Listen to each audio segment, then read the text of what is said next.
Welcome to SV Union High School and Junior College. Welcome students. Standard 6th History Chapter number 10 Ancient India Cultural Part 1. Today we are going to see a new topic, that is Chapter 10 Ancient India Cultural. So let us start, students. In this lesson we are going to learn about the 5 important points, and those are: first one, language and literature; second, life of the people; third, science; fourth, centers of education; fifth, art and architecture. Let us start with the first point, that is language and literature. There was an uninterrupted literary tradition in ancient India. This literature was produced in the Sanskrit, Ardha Magadhi, Pali and Tamil languages. These were all common people's languages during that time. It included religious literature, treatises on grammar, epics, plays, stories, etc. Let us see what is Sangam literature.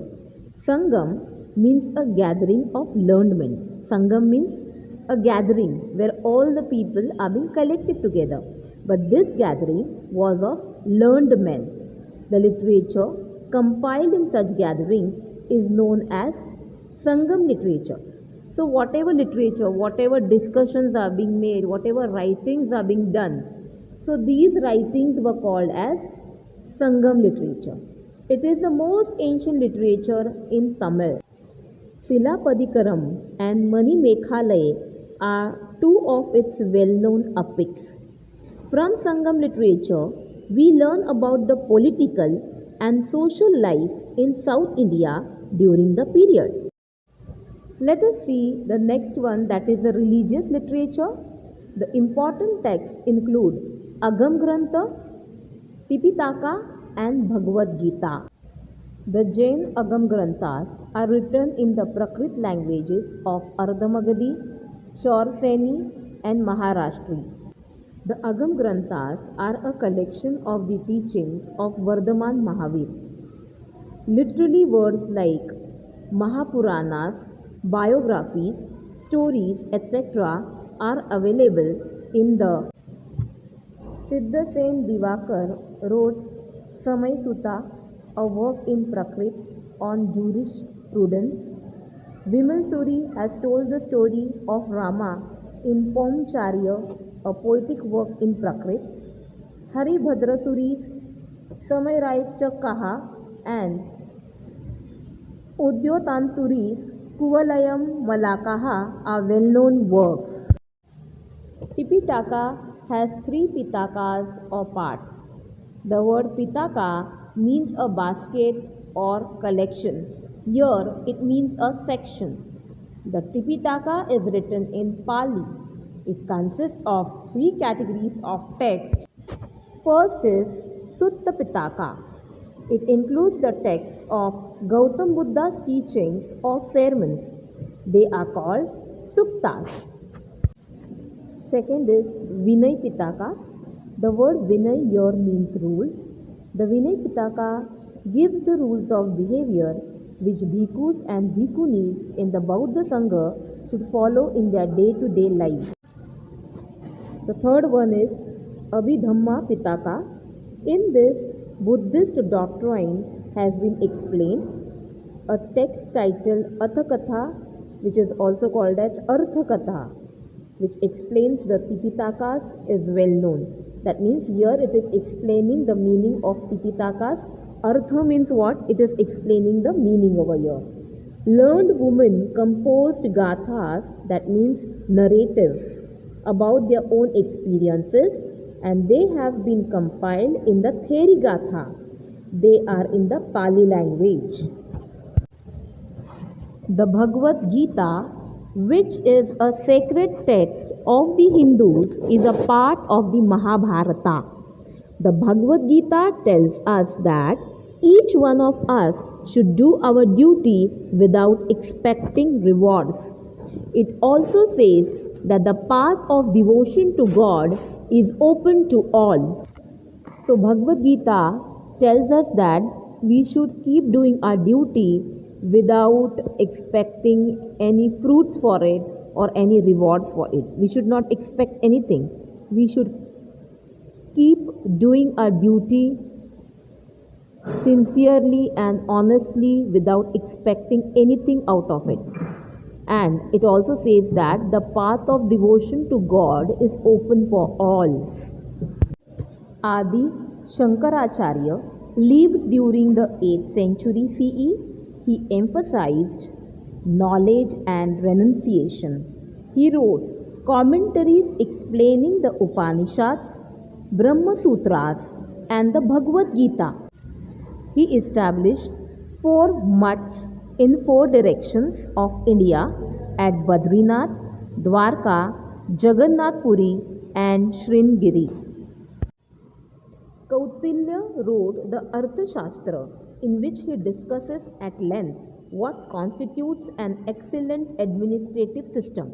So Kautilya means Chanakya, and Chanakya has written a book named as Arthashastra, in which he has written about the administrative system. That means how to administer a particular kingdom or state. Now let us see treatises on grammar. Ashtadhyayi, written by the grammarian Panini, is considered to be the standard work on Sanskrit grammar. Patanjali wrote Mahabhashya. It explained the principles given in Panini's Ashtadhyayi. Do you know Arthashastra? This is a work by Kautilya.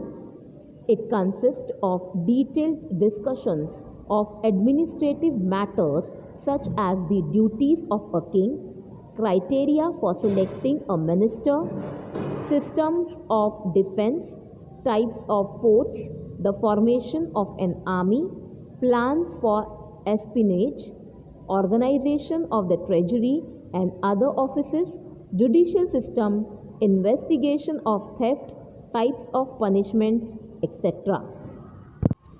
Your espionage means finding secret information about other kingdoms, states, or country. For example, a detective agent. A detective agent will find secret information by spying on others. Let us see about Arsha and classical epics. Ramayana and Mahabharata are the 2 Arsha epics of ancient India. Arsha means composed by rishis or sages. The Ramayana was composed by the rishi Valmiki. The main character of Ramayana is Sri Ram. Mahabharata has been composed by the sage Vyas. Its main theme is the war between the Kauravas and Pandavas. It also tells us about Lord Krishna's life. The Mahabharata provides a comprehensive picture of the various human sentiments and emotions and their consequences. Sometimes there is such a period in the history of language, literature, and art that its glory remains undiminished even later on. Undiminished means what? It will remain for years and years in the mind of the people. That means it will not go away. The art, literature, etc. produced in such a period is said to be classical. Raghuvansha and Kumar Sambhava by Kalidasa, Kiratarjunya by Bhairavi, and Shishupal Vadh by Magha are well-known compositions of the ancient period written in classical Sanskrit. Now let us see about theatre.